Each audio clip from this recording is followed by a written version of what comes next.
নমস্কার বন্ধু, আমার চ্যানেলে সকলকে জানাচ্ছি স্বাগতম। আজকের ব্লগটা আরম্ভ করছি আমি এখান থেকে। বাজে এখন সকালের 8টা 10। প্রত্যেক দিনের মতন কাজবাজ কমপ্লিট। আজকে সোনুকে টিফিনে দিয়েছিলাম রুটি আর আলু ভাজা। ওদিকে মা ভাতটা বাইরে বসিয়েছে, হাওয়াও দিচ্ছে। এদিকে এই যে আলু আর পটল কেটে দিল, জিরে আদা বাটা দিয়ে একদম মাখা মাখা করবো আর কাটা মাছের ঝাল করব। মা এদিকে এই যে ভাতটা বসিয়ে দিয়েছে, হাওয়াও দিচ্ছে হালকা হালকা। এদিকে হচ্ছে তো ওটাই ওই কাটা মাছটা ওই টমেটো মানে পেঁয়াজ এরকম মশলা ফসলা দিয়ে ঝাল করে দেবো। আর এটা যেরকম পটল আলু মাখা মাখা তরকারি হয় জিরে আদা বাটা দিয়ে ওরকমই করবো।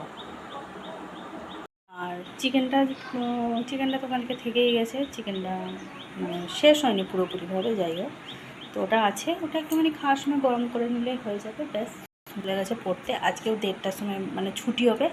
বাড়ি আসতে আসতে প্রায় 40-45 হয়ে যাবে। ওখান থেকে বেরিয়ে স্যারের কাছে যাবে, ওখানে পড়া আছে স্যারের। তারপরে বাড়ি আসতে আসতে সেই এখন চানটা বড্ড দেরি হয়ে যাচ্ছে। আর ওকে খিদে পেয়ে 10টার সময় ভাত খাওয়া আবার কী যে অসুবিধা হচ্ছে আর বলুন না। ও না খাওয়া পর্যন্ত আমরা মানে কেউ ভাত ও এলে সেই আমাদেরও খেতে খেতে প্রায় 2:30। মেয়েটা সেখানে 2:30টার সময় ভাত খাবে এসে, আমি এখানে 11টা-12টা থেকে ভাত খেয়ে বসে থাকবো। এটা কেমন কেমন লাগে না, আমার ভালো লাগে না। আর পান্তা ভাত আছে একটুখানি, খুব ভালো লাগে গরম দিনে পান্তা ভাত খেতে। একটুখানি শুকনো লঙ্কা ভেজে নেবো, পেঁয়াজ দিয়ে পান্তা ভাত খাবো। প্রত্যেকবারে মাছের ঝালটা আমি ওই আদা রসুন পেঁয়াজ বাটা দিয়ে করি। আজকে আমি সর্ষে বাটা দিয়ে করেছি। 5 ফোড়ন ফোড়নে দিলাম, শুকনো লঙ্কা দিলাম, সর্ষে বাটা শুকনো লঙ্কা বাটা দিয়ে আজকে মাছের ঝালটা রান্না করেছি টমেটো পেঁয়াজ কুচি দিয়ে।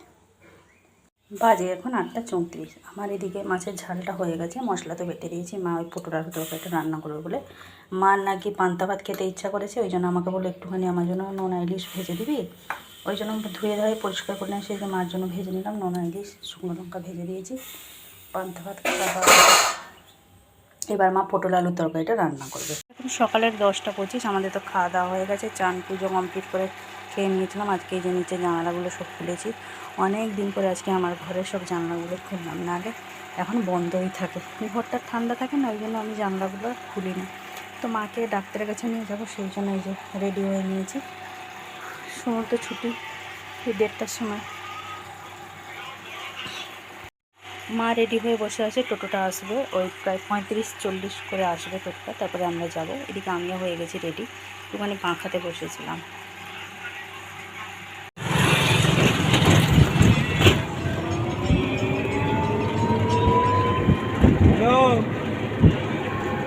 হ্যাঁ বলো।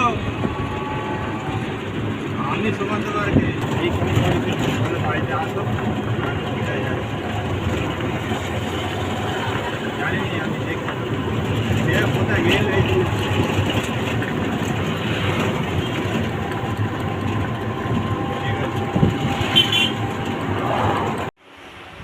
বেজে গেছে 12টা 15। আমরা চলে এসেছি, তখন প্রায় 12টা বাজে। বাইরে প্রচণ্ড পরিমাণে হাওয়া দিচ্ছে। আর আসার সময় সেখানে মিষ্টি দোকান থেকে মানে মাকে যখন ডাক্তারের কাছে নিয়ে যাচ্ছিলাম, তখন কি সুন্দর একটা স্মেল হলো, মানে কচুরি আমার খুব ভালো লাগে কচুরিটা।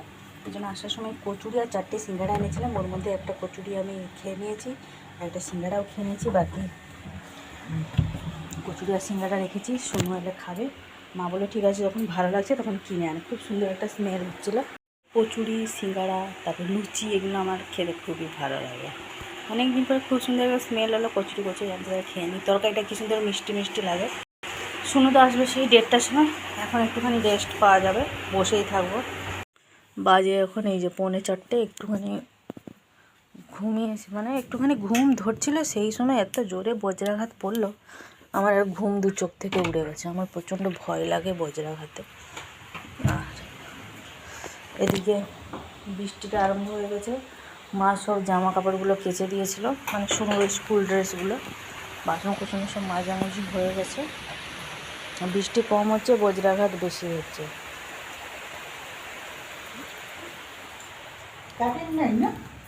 আর এই যে মা এদিকে ভেজে নিয়ে এসছে মুগ কড়াই, এগুলো হচ্ছে মটর কড়াই, আর এই যে বাদাম।